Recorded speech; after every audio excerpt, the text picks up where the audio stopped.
मित्रों, स्वागत है आप सबका।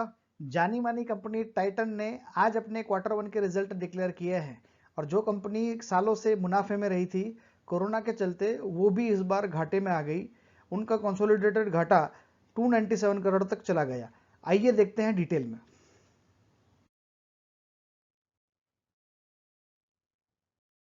मित्रों, जैसा कि आपको पता है, टाइटन जो है वो घड़ी का दूसरा नाम बन गया इंडिया के अंदर। तो ये उनके कुछ फेमस ब्रांड है। टाइटन उनकी मेन ब्रांड है जिसके अंदर चलता है। इसके अलावा फास्टेक की उनकी ब्रांड है।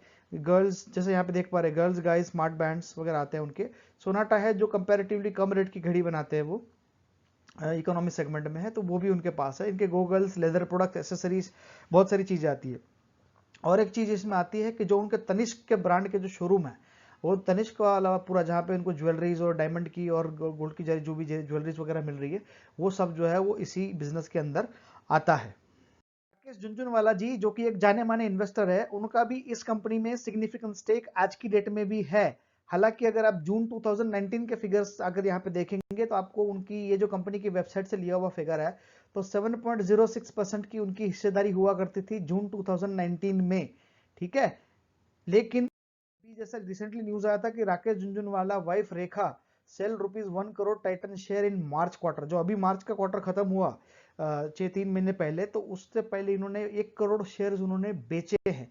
उसके बाद से उनके स्टेक में गिरावट आई है। तो वो बिक्री के बाद अगर आप देखोगे तो उनका जो 7% से ऊपर था इकट्ठा, यहाँ पे भी आप देखोगे झुनझुन और राकेश जी का भी है और उनकी वाइफ रेखा के नाम से भी है। तो दोनों को मिला के जो ये जो इकट्ठे शेयर होल्डिंग जो 7% के ऊपर थी, वो अब घट के 5.53% रह गई है। लेकिन उसके बावजूद भी ये बड़े इन्वेस्टर है, क्योंकि 5.53% काफी बड़ा अमाउंट होता है, बड़ा स्टेक होता है। बात करते हैं उनके रिजल्ट की जो उन्होंने अभी डिक्लेयर किए हैं। ये 4 कॉलम के अंदर रिजल्ट है। ये जून क्वार्टर है, ये मार्च क्वार्टर है, ये पिछले साल का जून क्वार्टर है, और ये 19-20 साल भर की फिगर है। सारे फिगर जो है वो करोड़ के अंदर ही है, जैसा कि आप यहाँ पे देख पा रहे हैं। बात करेंगे उनके टोटल इनकम की। इनकम में जैसा हमने बताया कि कोरोना के चलते इनके बिजनेस पे सिग्निफिकेंट इंपैक्ट आया था, काफी बुरा मार इनको भी लगा है। उनके बिजनेस पे असर काफी दिखा है, क्योंकि अगर शोरूम्स ही बंद रहेंगे तो बिकेंगे प्रोडक्ट्स कैसे बिकेंगे। तो ये जो अप्रैल का और मई का भी कुछ हद तक असर इनके बिजनेस में दिखा है। यही कारण है कि 4,753 से घटकर 2,020 करोड़ की उनकी इनकम रह गई है, जो कि अच्छा खासा डिक्रीज है। आप यहाँ पे देखेंगे तो पिछले साल वाले क्वार्टर में, सेम क्वार्टर में 5,208 करोड़ का है। यहाँ पे साल भर की एवरेज भी देखोगे, टोटल देखोगे तो 21,205 करोड़ है। तो आप अगर एवरेज भी निकालते हो इसका, तो मोटा मोटा 5,000 से 5,500 करोड़ के आसपास की इनकी इनकम होती है ऑन एन एवरेज क्वार्टर में, जैसा कि हम यहाँ पे और यहाँ पे देख पा रहे हैं। लेकिन यहाँ पे उनको काफी मार पड़ी थी। इनफैक्ट कोरोना की चलते मार्च का भी 5,000 से कम दिख रहा है फिगर, क्योंकि मार्च का जो लास्ट के 10 दिन में कोरोना की इंपैक्ट आई थी, तो यहाँ पे भी उनका सेल तो कम हुआ ही था। वो जो मार्च की क्लोजिंग वो कर नहीं पाया था ठीक से, क्योंकि वो इंपैक्ट आई थी कोरोना की। लेकिन यहाँ तो काफी मार पड़ी है उनको। 2020 पे आ गया जो उनका सिग्निफिकेंट रिडक्शन दिखा रहा है। मतलब आप कह रहे हैं आधे से भी कम हो गया है उनकी टोटल इनकम कोरोना के चलते। और यही कारण रहा कि एक्सपेंस में भी उन्होंने वैसे कम कटौती की है। जैसे हम देख पा रहे हैं 4,244 करोड़ से घटा के 2,377 करोड़ पे वो ले आए हैं। लेकिन ये कटौती जो आई है वो उसको घाटे से ले जाने के लिए काफ़ी नहीं थी, क्योंकि इनकम से एक्सपेंडिचर उसका ये कटौती के बाद भी ज़्यादा ही रहा। उनकी इनकम जैसा अभी बताया हमने 2,020 करोड़ की रही है टोटल इनकम, लेकिन उनके टोटल एक्सपेंस ये कटौती के बावजूद भी 2,377 रहे। तो इन दोनों के बीच का जो डिफरेंस है 357 करोड़, ये रहा इनका ग्रॉस प्रॉफिट या तो नेट प्रॉफिट। पिछले क्वार्टर में कितना था? पिछले क्वार्टर में ये 509 करोड़ था। पिछले साल वाले क्वार्टर में कितना था? 521 करोड़ था। तो यहाँ पर साफ साफ दिख रहा है कि जहां 500 करोड़ का नॉर्मली 500 करोड़ से ऊपर का ही उनका ग्रॉस प्रॉफिट रहता है, वो 1,000 से मतलब जीरो से भी नीचे आ गया। तो 500 करोड़ में आप देखिए नेट इंपैक्ट देखोगे, 500 करोड़ के एवरेज से वो -357 पे चला गया। तो ये भारी गिरावट आई है और बहुत सालों बाद ये कंपनी जो है वो घाटे में आई है, जैसा कि हम यहाँ पे देख पा रहे हैं। अगर हम बात करें उनके नेट प्रॉफिट की, टैक्स वगैरह देने के बाद, तब भी उनको यहाँ पे उनको एक डिफर्ड टैक्स के चलते 65 करोड़ का ये थोड़ा बेनिफिट हुआ है।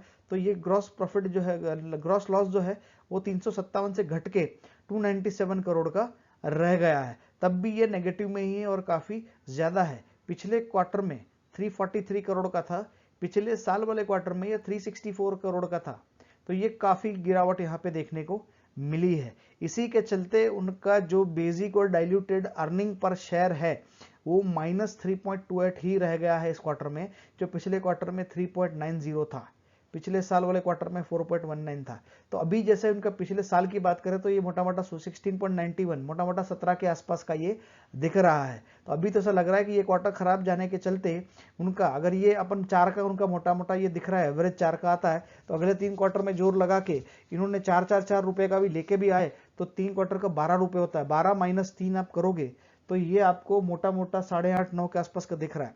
तो ऐसा लग रहा है कि उनका इस साल का अर्निंग पर शेयर जो है वो 8 से 10 के बीच में रहेगा। उससे ऊपर 10 के ऊपर जाने का तो कोई चांस अभी यहां से दिखाई नहीं दे रहा। ये है उनके पिछले 5 साल के इनकम के ट्रेंड। यहाँ 11,300 करोड़, ये 13,300 करोड़, 16,200 करोड़, 19,900 करोड़, 21,200 करोड़। तो आप यहाँ पे देखोगे तो ये शानदार परफॉर्मेंस इनका रहा है। ये बहुत ही अच्छी कंटिन्यूअस यूनिफॉर्म ग्रोथ रही है उनके इनकम में। अगर नेट प्रॉफिट की बात करें तो यहाँ पे भी उनका परफॉर्मेंस बहुत अच्छा है।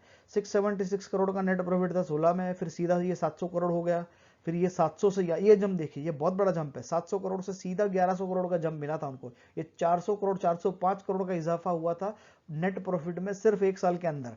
ये 1104 करोड़ से 1390 करोड़ पे, ऑलमोस्ट 1400 करोड़ पे चला गया। यहाँ पे भी उनको अच्छा खासा इनको जो है वो प्रॉफिट यहाँ पे जंप आया है, क्वांटम जंप आया है। और यहाँ पे भी आप देखिए 1500 करोड़ के आसपास का ये यहाँ पे दिख रहा था। हालांकि इस साल उनका कहीं ना कहीं खराब जाने वाला था, और राकेश जी का जैसे उनका कहीं ना कहीं उनको विजन होगा, इतना बड़े इन्वेस्टर है, तो यही शायद रीजन भी रहा होगा कि उन्होंने कुछ स्टेक अपना जो है वो मार्च क्वार्टर में कम किया था।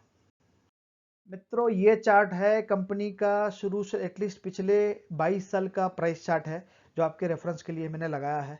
ये मैं हर प्रेजेंटेशन में रखता ही हूँ, जस्ट ये दिखाने के लिए कि लॉन्ग टर्म इन्वेस्टमेंट सही कंपनी में कितना फायदेमंद देता है। हमने जितनी भी कंपनी अभी तक रिव्यू की है पिछले 1-1.5 महीने में, इसमें से सबसे ज़्यादा रिटर्न इस कंपनी ने दिए है। 4 रुपये 27 पैसे का उसका रेट था आज से करीब 22 साल पहले का, और 22 साल बाद अभी का ये जो रेट है वो कितना है, 1103 रुपये। 4 रुपये 27 पैसे का शेयर आज 1103 रुपये के आसपास का चला गया, जो कि है 258 गुने का रिटर्न, जो कि बहुत ही शानदार रिटर्न है।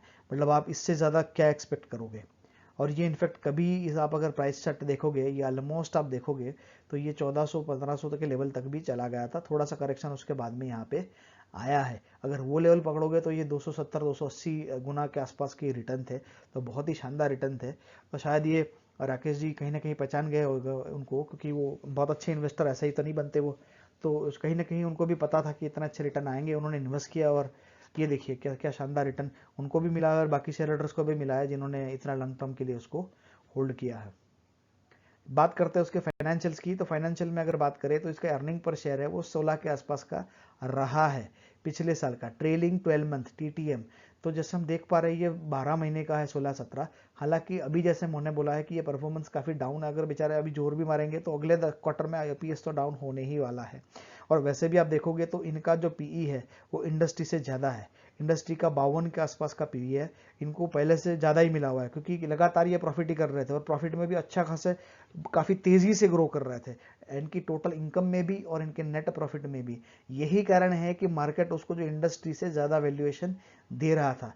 लेकिन हालांकि कहीं ना कहीं अभी इसमें गिरावट आएगी, तो हो सकता है कि ये कम हो, मतलब इसमें गिरावट, क्योंकि APS भी कम होने वाला है और वैसे थोड़ा ये ज़्यादा ही लग रहा था, तो हो सकता है कि आप उसके आने वाले टाइम में इसमें थोड़ा गिरावट देख सकते हैं। हो सकता है कि इसका जो वैल्यूएशन है वो जो है वो 1000 के नीचे भी आने वाले 2-3 टाइम में जा सकता है। हालांकि कंपनी वगैरह अच्छी है, तो मोमेंट को कवर अप तो कर लेंगे, क्योंकि अब तो सब बिजनेस नॉर्मली काफ़ी हद तक शुरू हो गया है, तो आने वाले टाइम में रिकवर तो करेगी, लेकिन थोड़ा बहुत करेक्शन इसके प्राइस में देखने को मिल सकता है इस बुरे रिजल्ट के बाद। मित्रों, यहीं पे इस वीडियो समाप्त करेंगे। ये वीडियो आपको कैसा लगा हमें ज़रूर बताएं। अगर आपको अच्छा लगा हो तो लाइक करें, कमेंट करें, शेयर करें, सब्सक्राइब करें। वीडियो देखने के लिए आपका बहुत बहुत धन्यवाद।